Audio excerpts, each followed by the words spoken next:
Hello guys, তোমাদের কাছে নিয়ে চলে এসেছি আজকে চিলি বকুলি। এই চিলি বকুলিটা আমার কাছে নতুন রেসিপি, আমি নতুন বানিয়েছি তাই তোমাদের সাথে শেয়ার করছি। এই চিলি বকুলি করার জন্য নিয়ে নিলাম দুটো বকুলি। এখান থেকে আমি একটা বকুলি রান্না করব আর একটা রেখে দেবো। একটা বকুলি আমি কেটে নিয়ে একটু সিদ্ধ করে ভাপ দিয়ে নিয়েছি। তারপরে আমি একটা ব্যাটার বানিয়েছি। একটা ময়দা নিলাম কিছুটা, আর কিছুটা কর্নফ্লাওয়ার নেবো। নিয়ে এর মধ্যে একটু আদা বাটা নেব, আর জিরের গুঁড়ো আর গোলমরিচের গুঁড়োও নেব। নিয়ে এবারটাকে এটাকে একটা ব্যাটার তৈরি করবো। একটু তোমার কাশ্মীরি লঙ্কার গুঁড়ো দেবো, একটু লবণ দেবো, একটু হলুদ দেবো, দিয়ে এটা একটা ব্যাটার তৈরি করবো। বন্ধুরা, এই পুরো ভিডিওটা তোমরা দেখতে দেখতে আমাকে একটা লাইক করো, একটা কমেন্ট করো, আর ফেসবুক দিয়ে দেখলে একটা ফলো করে দিও, আর ইউটিউব দিয়ে দেখলে একটা সাবস্ক্রাইব করে দিও। বন্ধুরা, পুরো ভিডিওটা তোমরা দেখো, আর কীরকম লাগে অবশ্যই আমাকে জানিও। তোমরা যদি নতুন হয়ে থাকো অবশ্যই আমাকে একটু সাবস্ক্রাইব করে রাখবে, আর ফেসবুক দিয়ে দেখলে এটা আমাকে ফলো করে দিবে। নিয়ে দিলাম দুটো ডিম। এটার মধ্যে দুটো ডিম আমি ভেঙে নিচ্ছি। দুটো ডিম এর মধ্যে ভেঙে নিয়ে আমি এর মধ্যে মানে তোমার বকুলি কুটো দিয়ে দেবো। দিয়ে আমি এটাকে মানে সব বকুলিগুলো দিয়ে এটাকে ভালো করে মাখবো। মানে সব কটা বকুলির গায়ে জানি এই ব্যাটারটা লাগে। লেগে আমি এবার এই বকুলিগুলোকে আমি এক এক করে ভেজে নেবো। চিলি চিকেন যেরকম ভাজা হয় ঠিক সেরকমভাবে এটা ভাজা হবে। চিলি চিকেন যেরকমভাবে সব কিছু দিয়ে মানে ব্যাটারটা তৈরি করা হয় ঠিক এরকমভাবে এটা করা হয়েছে। এবার আমি বকলিগুলোকে ভালো মতন রেখে ব্যাটারটা মাখিয়েছি। এবার আমি এক এক করে সব ভেজে নেবো, এক এক করে লাল করে ভেজে তুলে রাখবো। এটা কিন্তু পাকোড়াও খাওয়া যায়, দারুণ লাগে খেতে পাকোড়াটা। তা আমি সেরকমভাবেই এটা করছি। যেমন চিলি চিকেনের পাকোড়া খাওয়া যায়, এবার তোমার চিলি চিকেন করা যায়, এইটাও ঠিক তাই। বা পাকোড়া খাওয়া যাবে, আবার তোমার সে চিলি বকলি করা যায়। এরকমভাবে আমি লাল লাল করে ভেজে নেবো।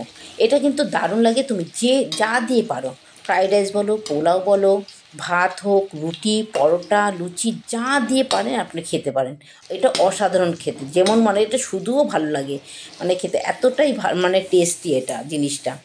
তা সেরমভাবে আমি করেছি। আমার বাড়িতে তো সবার দারুণ লেগেছে খেতে।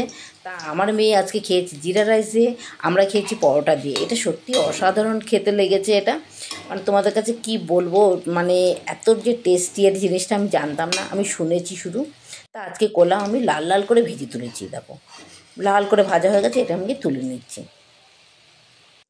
দেখো কত সুন্দর লাগছে, ভাজার পরে অসাধারণ লাগছে। এবার আমি কড়াইতে আমি দিয়ে দিচ্ছি এলাচ, দারচিনি।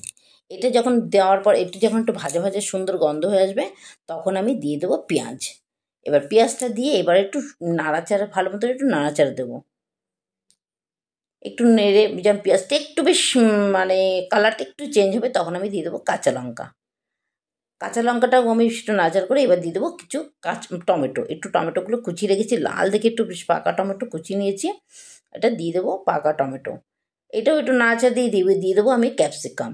ক্যাপসিকামটা দিয়ে এবার ভালো মতন আমি এটাকে নাড়বো। বেশ নাড়ার পর এবার আমি একটা বাটির মধ্যে সব সসগুলো নিয়ে নিচ্ছি। নিয়ে নেবো একটু চিলি সস। চিলি সস নিয়ে এবার আমি নিয়ে নেবো একটু সয়া সস। তারপর দেবো টমেটো সস। দিয়ে এর মধ্যে আমি দেবো একটু কর্নফ্লাওয়ার। কর্নফ্লাওয়ারটা আমি আলাদা দিচ্ছি না, আমি এর সাথে আমি ভালো করে মাখিয়ে নিচ্ছি। নিয়ে এটাকে ভালো মতো গুলিয়ে নেবো। আমি কিন্তু এটা ঝোলঝোল টাইপের করবো না, একদম পুরো ড্রাই হবে। একটু বেশ ভালো লাগে খেতে। এটা রুটি দিয়ে, পোলাও দিয়ে দিয়ে হলে ভালো লাগে। ভাত দিয়ে হলে একটু মানে তোমার ঝোল ঝোল থাকে, কিন্তু এটা হবে না। এটা দেখো কত সুন্দর লাগবে, এটা বেশ সুন্দর শুকনো শুকনো ভাব হবে, বেশ হবে না। দিয়ে দেবো একটু চিনি। একটু চিনি না হলে তো চিলি চিকেন বলো আর চিলি বকলি বলো, কোনো কিছুতেই ভালো লাগে না চিনি না হলে। একটু চিনি দিয়ে দিয়েছি, দিয়ে এবার একটু এটাকে আমি বকলিগুলো দিয়ে দিলাম। ওই যেটা আমি সব কষিয়েছি পেঁয়াজ টিয়াজ দিয়ে, ওটার মধ্যে আমি বকলিটা দিয়ে দিলাম।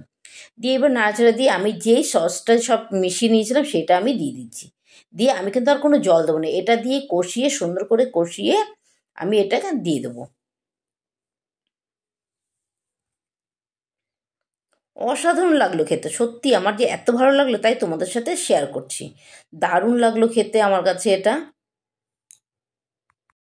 হয়ে গেছে, এবার আমি নামিয়ে নিচ্ছি। শাহি গরম মশলা দেবো একটু।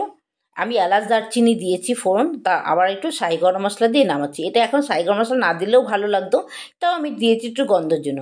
কত সুন্দর লাগছে, যতটা দেখতে সুন্দর লাগছে ততটা খেতেও ততটাই ভালো লাগছে। নমস্কার বন্ধুরা, তোমাদের কাছে পুরো ভিডিওটা দেখার জন্য।